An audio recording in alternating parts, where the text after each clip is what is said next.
आज का हमारा टॉपिक है कार्डियक बाईपास सर्जरी। ठीक है। अगेन सबसे पहले हमारी यही कोशिश रहेगी कि हम नाम से समझने की नाम से समझने की कोशिश करते हैं कि टॉपिक क्या कहना चाह रहा है। हमने इससे लास्ट जो भी लेक्चर्स अटेंड करे हैं, हमने पहले भी कहा था, इससे जो सेकंड लास्ट हमने लेक्चर है, फर्स्ट जो इससे बिल्कुल लास्ट लेक्चर अटेंड करा था वो हमने करा था एंजियोप्लास्टी के ऊपर। एंजियोप्लास्टी को हमने कंप्लीटली समझा था। हम जानते थे एंजियोप्लास्टी हम क्यों कर रहे थे। क्यों? क्योंकि हमारे जो मेन कॉमन इंडिकेशन था वो इस्चेमिक हार्ट डिसीज, और भी उसके बहुत सारे नाम थे। हार्ट अटैक नाम था, मायोकार्डियल इस्चीमिया नाम था, कोरोनरी आर्टरी डिसीज नाम था, है ना, कोरोनरी हार्ट डिसीज नाम था, है ना, कार्डियक कार्डियक हाइपोक्सिया नाम था। ये सारे इतने सारे नाम थे जो एक ही डिसीज के डिफरेंट नाम थे कि किसी भी। तो इन सबको जो हम एक ओवरऑल जो हम ट्रीटमेंट लेके चल रहे थे, जिसमें सबको जो एंजाइना की प्रॉब्लम हो रही थी, चेस्ट में, उन सबका जो हम ट्रीटमेंट करने की कोशिश कर रहे थे उसे हम एंजियोप्लास्टी से कर रहे थे। क्योंकि ओवरऑल सब में एक ही काम है। सबका क्या था, इन सब में हो क्या रहा था, सिंपल सी चीज हो रही थी। हम समझ रहे थे छोटा सा 10 सेकंड का क्विक रिवीजन कि ये हमारी आर्टरी थी। हम सीधा सीधा सा लॉजिक समझ रहे थे कि ये हमारी आर्टरी में क्या हो रहा था, कोई भी चीज, चाहे फिर वो कोलेस्ट्रॉल हो, है ना, चाहे वो क्लॉट हो, चाहे किसी भी वजह से बस यहाँ पर प्लेग बनना चाहिए। सर प्लेग प्लेग से क्या हो रहा था कि जो हमारा ब्लड का फ्लो था, सपोज यहाँ पर जो डिस्टेंस अगर यहाँ से 100 ब्लड जा रहा था, तो एरिया शॉर्ट होने की वजह से ब्लड कितना रह गया, 50 रह गया।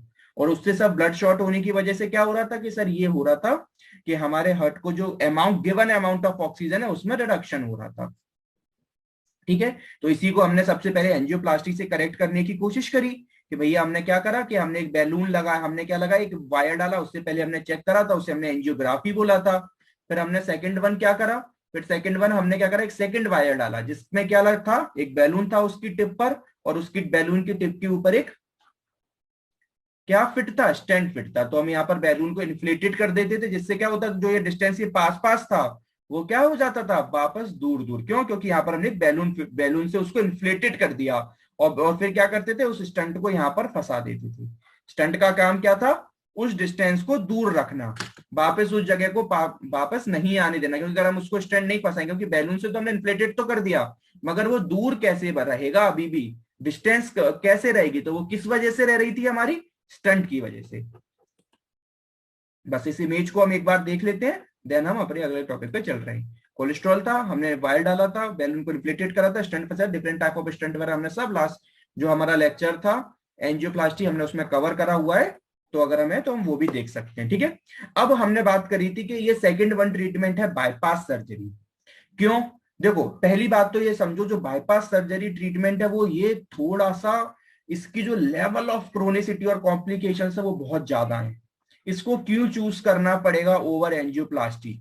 उसके दो मेजर रीजन है। पहला मेजर रीजन है कि आपकी जो लेवल ऑफ सीवियरिटी है, जो लेवल ऑफ सीवियरिटी है, सर लेवल ऑफ सीवियरिटी क्या क्या मतलब, क्या क्या कह सकते हैं, बहुत शॉर्ट में बोले कि जो प्लेक फॉर्मेशन हो रहा था वो इतना ज्यादा हो चुका है, इतना ज्यादा हो चुका है, जो प्लेग है अभी ये ऑलरेडी इतना ज्यादा हो चुका है कि यहां पर अगर हम स्टेंट वगैरह फंसा देंगे तब भी कोई फायदा नहीं है।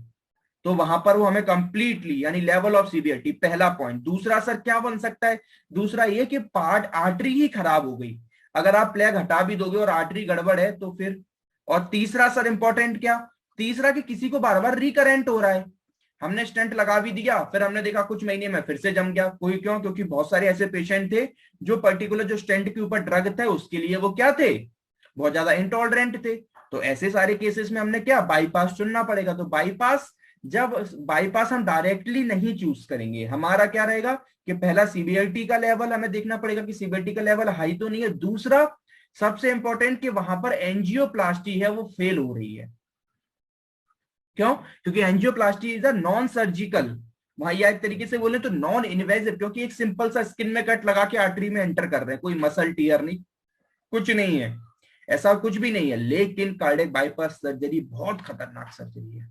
क्यों सर, क्यों इतनी खतरनाक है, अभी बताता हूं। कार्डियक, देखो जैसे ही हमने एंजियोप्लास्टी में आपके स्पेशली एक वर्ड बोला था कि एंजियोप्लास्टी का नाम एंजियोप्लास्टी नहीं होता, कार्डियक एंजियोप्लास्टी बोलना पड़ेगा आपको। क्यों? क्योंकि अगर सिंपल में एंजियोप्लास्टी बोलता हूं तो इसका मतलब तो ये था कि आर्टरी के अंदर जो प्लेग बन गया उसको हटाना। वो कहीं भी कर सकते हैं, मैं रेनल एंजियोप्लास्टी बोल सकता हूं तो क्या बोलते हैं, किडनी की आर्टरी में हटा रहे हैं। मैं क्या बोलते हैं, कैरोटिड एंजियोप्लास्टी बोल दूं तो क्या हो रहा है, ब्रेन के लिए हटा रहे हैं, है ना। फ्रेनिक बोल दूं तो फिर भैया आप अपने डायफ्राम के लिए हटा रहे हो। ऐसे ही हम कार्डियक, यानी क्योंकि मेजरली जो एंजियोप्लास्टी होती है, मैंने आपको बताया था मोर देन 90% जो होती है वो इसीलिए होती है, हार्ट के रिस्पेक्ट में होती है।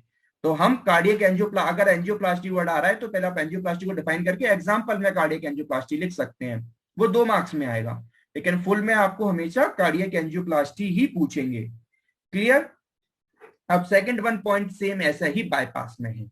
बाईपास का सिंपल सा अगर मैं आपको एक लाइन में मतलब समझाऊं तो ये होता है, बाईपास का मतलब क्या होता है, क्या होता है कि हम एक रोड से जा रहे होते हैं, ये आप सपोज आपकी एक रोड है, आप इससे ट्रेवल कर रहे हो, तो क्या होता है, ये सिटी है, सिटी होती है, आप जानते हो हर सिटी की एक बाईपास रोड होती है। क्या होती है कि वो सिटी के आउट से चली जाती है। फाइनली ये हमारा डेस्टिनेशन नंबर 1 है और ये डेस्टिनेशन नंबर हमारा 2 है, हमको 1 से 2 में पहुंचना है। लेकिन क्या करते हैं लोग, क्या करते हैं, जैसे हमारा होता है जो हाईवेज होते हैं वो सिटी में कभी घुसते नहीं है, वो क्या करते हैं सिटी को छोड़ देते हैं। क्यों? क्योंकि वहां पे ट्रैफिक बहुत है। तो क्या बोलते हैं कि सर एक बोलते हैं कि यार एक बाईपास से निकल लो।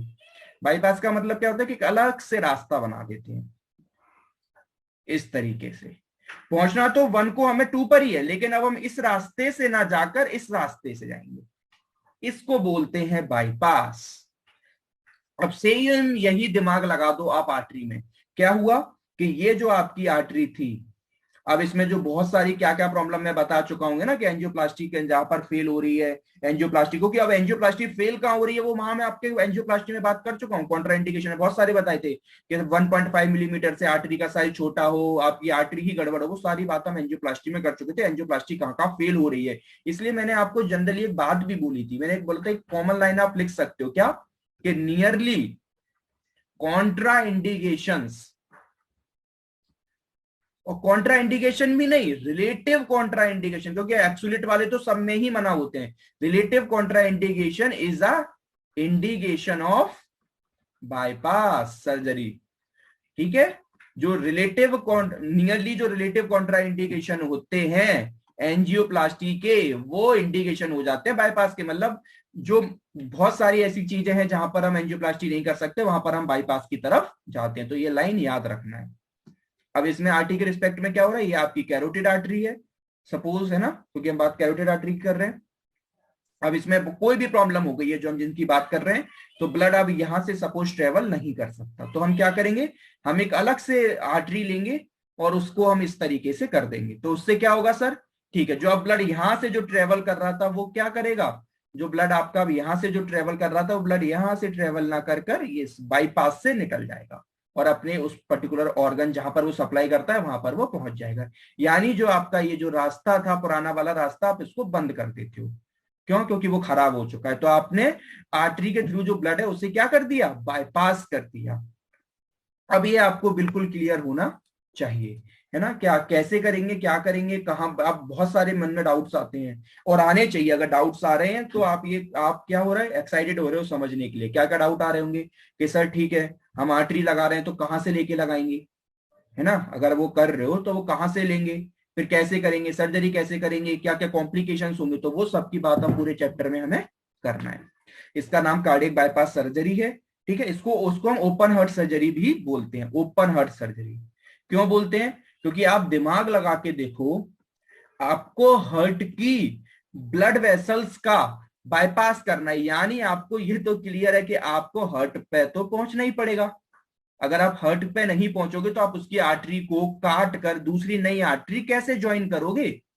इसलिए ये इतनी खतरनाक सर्जरी होती है। सोचो आपको हार्ट तक पहुंचना पड़ता है, और हार्ट तक क्या लगता है आपको इतना इजी है पहुंचना, कैसे कैसे पहुंचेंगे हम उसकी आगे चल के बात करेंगे, यहाँ पर नहीं। लेकिन हाँ सर इतना हमें जरूर समझ आ रहा है कि हार्ट तक पहुंचना इज नॉट इजी, कितना कॉम्प्लिकेटेड रहेगा, इसलिए कितनी खतरनाक सर्जरी रहती है और कितनी एडवांसमेंट सर्जरी रहती है।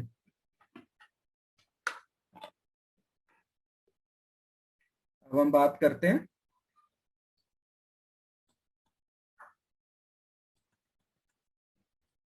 ठीक है, क्या क्या क्या इसकी डेफिनेशन लिखी हुई है, हार्ट बाईपास सर्जरी और कोरोनरी आर्टरी क्योंकि कोरोनरी आर्टरी में कर रहे हो ना, तो कोरोनरी आर्टरी बाईपास ग्राफ्ट बोल दो। ग्राफ्ट क्यों बोलते हैं? ग्राफ्ट का मतलब क्या होता है सर? ग्राफ्ट का मतलब होता है कि आपके बॉडी में से ही आप ही के किसी पार्ट को लेकर दूसरी जगह पे लगा देना। ग्राफ्टिंग का मतलब होता है चेंज करना, और आप ही के बॉडी से लगाते हैं तो उसे बोलते हैं ऑटोलोगस ग्राफ्टिंग।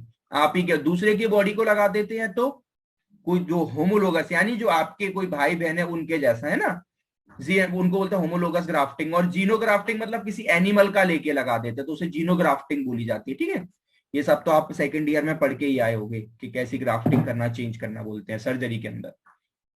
तो हार्ट बाईपास सर्जरी, और इसको सीएबीजी के नाम से बोलते हैं, इसीलिए प्लीज ऐसे शॉर्ट फॉर्म जो बिल्कुल ऐसे होते हैं उनको याद रखा करो, क्योंकि ये इसका ऑफिशियल शॉर्ट फॉर्म है सीएबीजी। 2 मार्क्स में कभी कोरोनरी आर्टरी बाईपास ग्राफ्ट लिख के नहीं आएगा, सीएबीजी ही लिख के आएगा।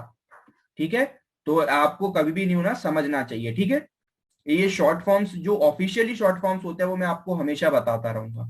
जैसे यहाँ पर आपको एक बहुत अच्छा शॉर्ट फॉर्म बताऊं, अगर आपको पता हो, कभी भी डॉक्टर्स ना हाइपरटेंशन कैसे लिखते हैं? HTN, ये हाइपरटेंशन का ऑफिशियल शॉर्ट फॉर्म है। डॉक्टर कभी हाइपरटेंशन नहीं लिखेंगे। ऐसे ही मैं जब आपको बताता रहूंगा, जो आप लिखोगे, जब रिपोर्ट्स देखा करोगे तो उस पर ये लिखा होगा, तब कंफ्यूज नहीं होना कि ये क्या है। और एग्जाम में भी STN लिख के आ जाए तो कंफ्यूज नहीं होना, हाइपरटेंशन पूछ रहे हैं वो। इसका गोल क्या है? Bypass graft surgery is used to improve blood flow to heart. ये तो गोल उसका भी था एंजियोप्लास्टी का, क्योंकि हमारा मेन गोल क्या है कि जो हार्ट पे ब्लड फ्लो रुक रहा है उसको इंप्रूव करो। सीधी सी बात है। क्या है? वही हमने बताया कि blood vessel taken from the another area of the body. आपके बॉडी में से कहीं और से ब्लड वेसल ले लेते हैं और उसको इस कोरोनरी आर्टरी में लगा देते हैं, जिससे क्या होता है कि जो कोरोनरी आर्टरी में आपके जो ब्लॉकेज था और जो डैमेज था वो ठीक हो जाएगा। अब कहां से लेते हैं, कौन सी लेते हैं, किस तरीके से लेते हैं, वो सब की बात हम करेंगे अभी आगे एक एक करके। पहले फर्स्टली तो हम ये समझते हैं कि इसे करना कहां कहां पर है, ये सर्जरी कहां कहां पर करेंगे। इसे बताने की मुझे जरूरत नहीं है, सीधी सी बात है। हम अब इतनी देर से कंटिन्यूअसली पढ़ते हुए चले आ ही रहे हैं। हम इतनी देर से कंटिन्यूअसली इसको बोल रहे हैं कि इसे हमें कहां कहां करना है। वही सारी चीजें जो हमने लास्ट टू लास्ट टॉपिक पढ़ा, मायोकार्डियल इस्चीमिया, वही सारे उन सब में से करना है ना, वही सब में। और प्लस एक एडवांसमेंट का लेवल रहेगा। क्यों? क्योंकि पहले हम जाएंगे प्लास्टिक की तरफ, लेकिन हमें लगेगा कि नहीं नहीं चीजें ज्यादा खतरनाक है, तो इसके इंडिकेशंस थोड़े से एडवांसमेंट लेवल के होंगे as compare to angioplasty. Clear? देखो कैसे समझते हैं जरा। अब क्या क्या कर सकते हो जिसको पेशेंट को क्या हो, कोरोनरी आर्टरी डिसीज, ये तो वही कॉमन है जो मायोकार्डियल इश्यूम है, ये तो उसको होना ही चाहिए। अब क्या क्या होना चाहिए? मेजरली क्लास 1 इंडिकेशन का मतलब होता है जहां पर हम इसी को चूज करेंगे। क्या करेंगे उससे पहले आप ये समझो कि हमारे हार्ट को जो ब्लड वेसल सप्लाई करती है वो कौन कौन सी करती है, हम जानते हैं। जो हमारा राइट हार्ट है इसको सप्लाई करती है right coronary artery. Clear? Left heart को सप्लाई करती है left coronary artery. And left coronary artery has 2 branches. First we called as left circumflex artery. Second we one call as left anterior descending artery.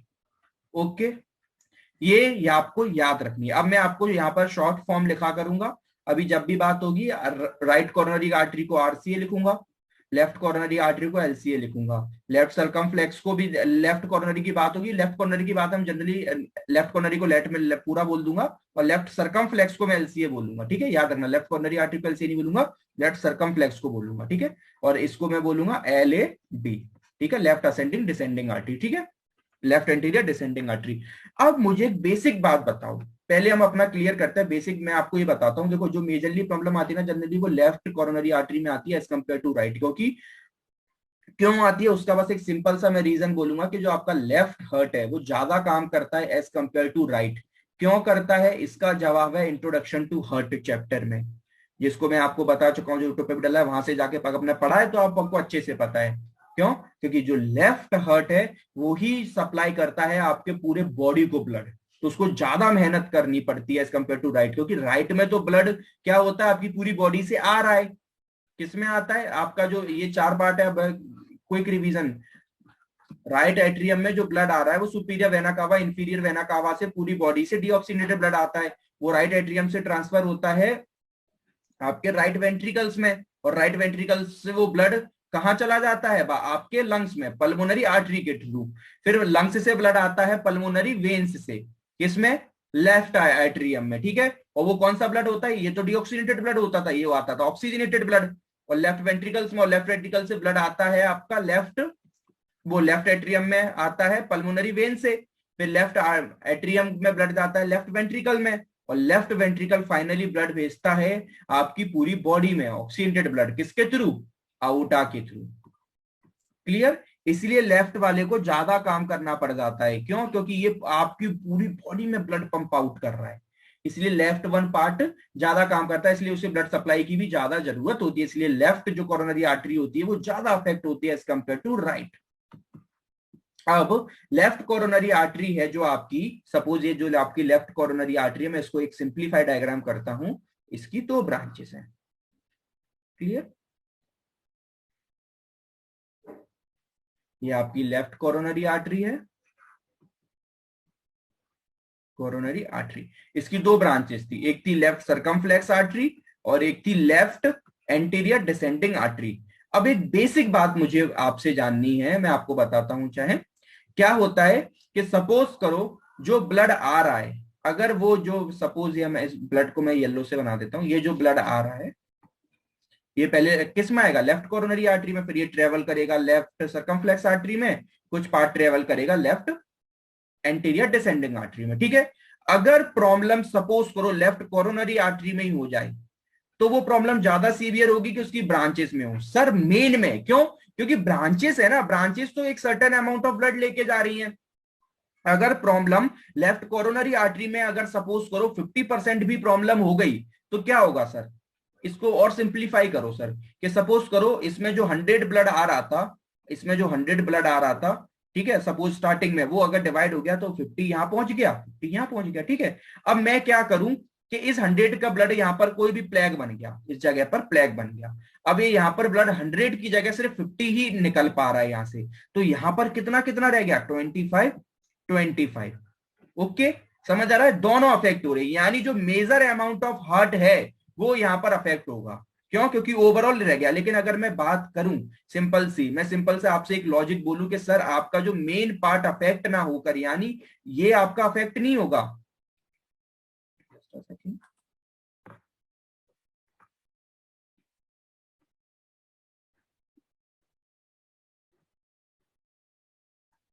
मैं अभी आपसे बात बोलूं कि आपका मेन पार्ट अफेक्ट ना होकर,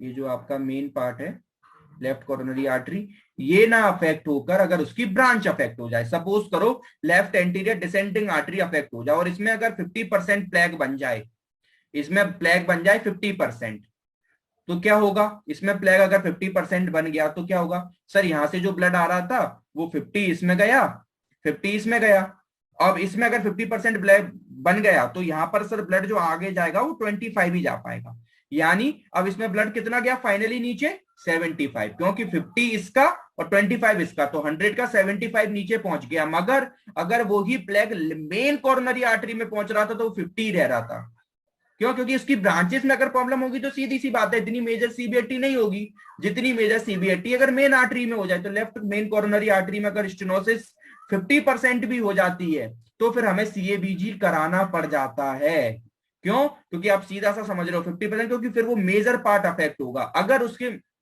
लेफ्ट मेन कॉर्नरी आर्टरी की जगह उसकी जो ब्रांचेस हैं उसमें अगर 50 है तो कोई बात नहीं, उसमें आपका मोड उसका 70 होना चाहिए, 50 में काम नहीं चलेगा उसका। अगर सिर्फ ब्रांचेस का है तो ब्रांचेस का जो मेन आर्टरी है उससे तो ज्यादा होना ही चाहिए ना स्टेनोसिस, तभी तो आप जाओगे, वरना क्यों जाओगे। तो यही एक रीजन, यहीं पर जो मैंने आपको ये जो इतनी बात समझाई वो सिर्फ इसी वजह से समझाई कि यहाँ पर जो लाइन लिखी है इसका मतलब क्या है कि ओवर 50% जो लेफ्ट मेन कोरोनरी आर्टरी है या तो वो स्टेनोसिस हो जाए या फिर क्या हो जाए, या फिर उसकी जो ब्रांचेस हैं उनमें 70% स्टेनोसिस हो जाए, यानी प्रॉक्सिमल जो सर्कमफ्लेक्स आर्टरीज हैं या फिर ओवर 70% प्रॉक्सिमल ये वाली लेफ्ट एंटीरियर डिसेंडिंग आर्टरी, ठीक है। यानी उनकी ब्रांचेस में आपसे कोई अब ये होना चाहिए, जो मेन है उसमें अगर 50% भी, जो मेन आर्टरी है उसमें अगर 50% भी स्टेनोसिस है तो आप सीएबीजी की तरफ जाएंगे, और अगर इसकी ब्रांचेस में 50 नहीं, उसकी ब्रांचेस में आपको 70% तक होना चाहिए, है ना। अब आपको समझ आ गया क्यों, क्योंकि it is relation to the blood which flow in the artery. तो क्लियर हो गया। प्लस अब over 50% in left main coronary artery, over 70% stenosis of the proximal circumflex artery, और over 70% proximal left anterior descending stenosis, ठीक है। अब बीच में 2 point क्या रह गए, थ्री वेसल डिसीजेस।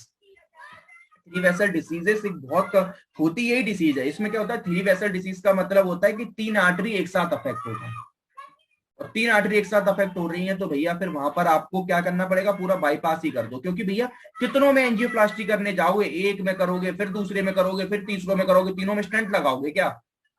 तो जब ऐसा देखते हैं कि थ्री वेसल डिसीज हो गई है, 2 हो गई है, तो चलो 2 में भी एंजियोप्लास्टी कर लो, लेकिन 3 से ज्यादा अगर आर्टरी अफेक्ट हो रही है तो फिर हम एंजियोप्लास्टी की तरफ नहीं जाते। हम कहते हैं एक काम करो, खतरनाक एक बड़ा सा बाईपास डाल दो, और वो जो क्या करे, वो तीनों को बाईपास कर जाए, वो तीनों को एक साथ बाईपास कर जाए, काम खत्म। एक बड़ी सी आर्ट डाल दो, थोड़ा सा बड़ा सा वेसल डाल दो, वो तीनों को एक साथ बाईपास कर जाए।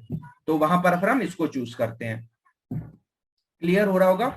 अब इस लास्ट इवन कि थ्री वेसल डिसीजेस, उसको एंजाइना भी हो यानी चेस्ट पेन, ये तो कॉमन बात है ही, और फिर यही चीज कि थ्री वेसल डिसीज भी हो, साथ में लेफ्ट एंटीरियर डिसेंडिंग स्टेनोसिस भी हो, है ना, और लेफ्ट वेंट्रिकुलर फंक्शंस भी हो। लेफ्ट वेंट्रिकुलर फंक्शन का मतलब क्या, हमने अभी बात करी कि लेफ्ट वेंट्रिकुलर क्या करता था, जो इधर लेफ्ट वेंट्रिकुलर था ये इसके अंदर इससे जो पास होता था वो होता था आउटा, वो पूरे बॉडी में ऑक्सीजनेटेड ब्लड डालता था। यानी आपका लेफ्ट वेंट्रिकुलर फंक्शन प्योर होने का मतलब क्या है कि हार्ट अपना काम भी नहीं कर पा रहा, यानी आपका हार्ट फेलियर भी हो रहा है। क्योंकि हमने ये आपको बताया भी था कि अटैक और फेलियर में डिफरेंस क्या होता है। अटैक का मतलब क्या है कि आपके हार्ट पर अटैक हो रहा है, यानी आपके हार्ट को ऑक्सीजन नहीं मिल रही, और हार्ट फेलियर का मतलब क्या है कि हार्ट अपना काम नहीं कर पा रहा। सीधी सी बात है, हार्ट का काम क्या है, ब्लड को पंप करना, सिंगल वर्ड में। और अगर हार्ट ब्लड ही पंप नहीं कर पा रहा तो अपना फंक्शन नहीं कर पा रहा। तो उस केसेस में जहां पर अटैक भी हो रहा है हार्ट पर, सोचो उसको ऑक्सीजन भी नहीं मिल रही, और जब उसको ऑक्सीजन नहीं मिल रही तो और उसकी साथ साथ उसकी परफॉर्मेंस भी वीक हो रही है, तो ऐसे केसेस में फिर हम सीधा बाईपास कर देते हैं, एंजियोप्लास्टी की तरफ नहीं जाते। क्योंकि यहाँ पर सीवियरिटी ऑफ लेवल कितना ज्यादा बढ़ रहा है। सोचो खुद पर हार्ट को ऑक्सीजन भी नहीं मिल रही, प्लस साथ साथ वो अपनी इतनी अच्छी परफॉर्मेंस भी नहीं दे पा रहा, यानी वो बॉडी में भी ब्लड को इजेक्ट नहीं कर पा रहा। ओवर 70% प्रॉक्सिमल, ये वो लेफ्ट एसेंट स्टेनोसिस होनी चाहिए विद इजेक्शन फ्रैक्शन आपका बिलो 50%। इजेक्शन फ्रैक्शन का बिलो 50% का मतलब ही यही होता है जो ऊपर लेफ्ट वेंट्रिकुलर में आपको बोल के गया है। इस इजेक्शन फ्रैक्शन को मैं आपको प्रॉपर तरीके से समझाऊंगा, मालूम किसमें, हार्ट फेलियर में। क्योंकि इजेक्शन फ्रैक्शन ही, जब आपको किसी को हार्ट फेलियर होता है तब इजेक्शन फ्रैक्शन ही निकाला जाता है। क्या होता है इजेक्शन फ्रैक्शन, इजेक्शन फ्रैक्शन का फॉर्मूला सिंपल सा होता है, stroke volume upon total volume. मतलब सर इसका, हार्ट का काम क्या है, ब्लड को पंप करना, सीधा। हार्ट अपना ब्लड पंप नहीं कर पा रहा, भैया फेलियर। अटैक का मतलब क्या था कि हार्ट को ऑक्सीजन नहीं मिल रही, यानी हार्ट के ऊपर अटैक हो रहा है, तो हार्ट अटैक। ये मैं बार बार इसलिए बोलता हूं कि बहुत लोग कंफ्यूज होते हैं, आप कंफ्यूजन नहीं रहेगी। स्ट्रोक वॉल्यूम कितना होता है, स्ट्रोक वॉल्यूम का मतलब होता है कि हार्ट को कितना ब्लड मिल रहा है। हार्ट को ब्लड कौन देता है पूरी बॉडी में सप्लाई करने के लिए, हार्ट को ब्लड कहां से मिलता है। हार्ट को देखो अपन जानते हो राइट एट्रियम और लेफ्ट वो राइट वेंट्रिकल, लेफ्ट एट्रियम और लेफ्ट वेंट्रिकल, ठीक है, ये दोनों राइट वाला पार्ट है, लेफ्ट वाला पार्ट है। राइट का पार्ट तो आप जानते हो कि डिऑक्सीनेटेड ब्लड आता है, डिऑक्सीनेटेड लंग्स में जाता है, लेकिन हार्ट को ब्लड देता कौन है, हार्ट को ब्लड देता है पल्मोनरी वेन। क्योंकि यहाँ पर उल्टा होता है, हमने आपको उसमें लेक्चर में भी बताया था कि हार्ट में जो भी चीज ब्लड लेके आती है वो वेन आती है, और जो भी लेके जाती है वो आर्टरी जाती है। तो पल्मोनरी वेन ऑक्सीजनेटेड ब्लड लेके आती है, और लेफ्ट एट्रियम से ब्लड जाता है लेफ्ट वेंट्रिकल में, और लेफ्ट वेंट्रिकल से आउटा के थ्रू पूरी बॉडी में ब्लड जाता है। अब ये जो ब्लड आता है इसको बोलते हैं स्ट्रोक वॉल्यूम, और जो ब्लड बाहर निकलता है उसको बोलते हैं टोटल वॉल्यूम। ब्लड में स्ट्रोक वॉल्यूम का मतलब होता है कि हार्ट कितना ब्लड बाहर निकाल रहा है। स्ट्रोक वॉल्यूम मतलब हार्ट का ब्लड बाहर निकालना, यानी लेफ्ट वेंट्रिकल कितना ब्लड बाहर निकाल रहा है। और टोटल वॉल्यूम का मतलब होता है कि हार्ट के अंदर टोटल कितना ब्लड प्रेजेंट है। अब सर मतलब कैसे, देखो कभी भी ऐसा नहीं होता, टोटल वॉल्यूम हमारा होता है नियरली 110 ml, 110 ml ब्लड आता है पर हार्ट बीट, ठीक है। लेकिन उतना ब्लड नहीं निकालते, उतना ब्लड पूरा पूरा ब्लड हार्ट नहीं निकाल देता। क्यों? क्योंकि कुछ ब्लड हार्ट को अंदर भी तो चाहिए, अगर पूरा निकाल देगा तो हार्ट कोलैप्स नहीं कर जाएगा। जैसे सर सिंपल समझाओ, सिंपल का मतलब होता है, कभी लंग्स की कैपेसिटी सुनी है क्या? लंग्स में क्या होता है? लंग्स में जो हमारा टाइडल वॉल्यूम होता है वो तो 500 ml का होता है, जितना आप एयर लेते हो उतना निकल जाता है। लेकिन एक सर्टेन अमाउंट जो नियर अबाउट 1100 ml कुछ होता है, वो हमारा रेजिडुअल वॉल्यूम होता है कि नहीं होता? रेजिडुअल वॉल्यूम होता है। तो रेजिडुअल का वॉल्यूम का मतलब क्या होता है? हमेशा वो एयर जो हमेशा लंग्स के अंदर बनी हुई है। क्यों? क्योंकि अगर वो एयर निकल जाएगी तो लंग्स क्या कर जाएंगे? कोलैप्स कर जाएंगे, ठीक है। उसी इस तरीके से सेम क्या होता है, और नियरली जो हमारा 1100 से 1200 इसकी वैल्यू होती है रेजिडुअल वॉल्यूम की। इसी तरीके से हमारे हार्ट में भी क्या होता है, ब्लड तो आता है पर हार्ट बीट 110 ml, लेकिन पूरा निकलता नहीं है, वो निकलता है नियरली 70 ml। कितना निकलता है? 70 ml, जिसका अगर आप परसेंटेज निकालते हो तो वो परसेंटेज आती है 64%। यानी जो नॉर्मली आपका जो इजेक्शन फ्रैक्शन है, लगभग जो आपका नॉर्मल इजेक्शन फ्रैक्शन होता है वो लगभग 60 टू 70% के बीच में होता है। अगर आपका 60 टू 70 के बीच में आ रहा है तो आप नॉर्मल हो। अब होगा क्या सर? हार्ट फेलियर होने का मतलब क्या हो गया? हो जाता है कि हार्ट ब्लड पंप आउट नहीं कर पा रहा, मतलब स्ट्रोक वॉल्यूम है जो आपका हार्ट को ब्लड बाहर निकालना चाहिए उसकी वैल्यू घट जाती है, ये 70 ml कम हो जाता है। हार्ट में ब्लड तो 110 ml आ ही रहा है पूरा, मगर ये कम हो जाता है, ये हो जाता है 40 30, इसी को हार्ट फेलियर बोलते हैं। समझ रहे हो? इसी को हार्ट फेलियर बोलते हैं कि वहां पर जो ये जो परसेंटेज होती है ना, ये गिर जाती है। और ये परसेंटेज अगर 50% से नीचे आ जाए, क्यों? सीधी सी बात है, अगर ये 70 ml की वैल्यू ये कम हो गई, अगर ऊपर की जो न्यूमरेटर वैल्यू है डिनोमिनेटर से कम हो गई, तो परसेंटेज तो कम आनी ही है ना। और ये अगर ये 50% से नीचे हो गई, इसका मतलब है कि अब आपका हार्ट फेलियर की तरफ जा रहा है, आपका हार्ट फेल हो रहा है। क्यों? क्योंकि हमने बात करी हार्ट का एक ही काम है ब्लड को पंप आउट करना, वो ब्लड को पंप आउट नहीं कर पा रहा है, यानी वो अपने काम में फेल हो रहा है। ये जो आपको आज मैंने अभी ये लॉजिक समझा है, मैं आपको हार्ट फेलियर में वापस फिर समझाऊंगा। लेकिन अभी मैंने सिर्फ इसी वजह से समझा दिया कि यहाँ पर जो इजेक्शन फ्रैक्शन लाइन है वो मैं छोड़ नहीं सकता था, वो वर्ड मेरे को आपको बताना था, ये याद रखना। मैं समझाऊंगा हार्ट फेलियर में भी ये दोबारा, मगर याद रहना चाहिए। तो क्या होगा, यानी इजेक्शन फ्रैक्शन, ये लाइन क्यों बोली कि हार्ट हार्ट वो सेम जो ऊपर लिखी थी, पुअर लेफ्ट वेंट्रिकुलर। क्यों? क्योंकि एक ही बात है ना, लेफ्ट वेंट्रिकली तो जो बॉडी में ब्लड डाल रहा है, अगर वो नहीं डाल पाएगा तो सीधी सी बात है स्ट्रोक वॉल्यूम ऑटोमेटिक कम हो जाएगा। तो वही उसको बस लैंग्वेज बदल के उसको लिख दिया है कि आपका इजेक्शन फ्रैक्शन भी 50% से कम हो जाए, यानी हार्ट अटैक के साथ साथ आपका हार्ट फेलियर भी हो रहा है। तो ऐसे केसेस में हम फिर बिना कोई रिस्क लिए बाईपास करते हैं। प्लस और कुछ बहुत सारी क्या क्या बात है, वही जो ऊपर हम लिख के आ चुके हैं, वही सब बातें लिखी हुई हैं। क्या? कि किसी को डिसेबलिंग एंजाइना हो, यानी वही सब हो, हार्ट वो मायोकार्डियल इस्चीमिया वगैरह हो रहा हो, प्लस उसका जो इस्चीमिया है वो मेडिकल ड्रग से ठीक नहीं हो पा रहा है। तो ये जब ये तो सीधी सी बात है, हम कभी भी से किसी सर्जरी की तरफ जब भी जाते हैं ना, जब हम हमारा ड्रग फेलियर हो जाता है, जब हम ड्रग हमारे काम नहीं कर पा रहे, और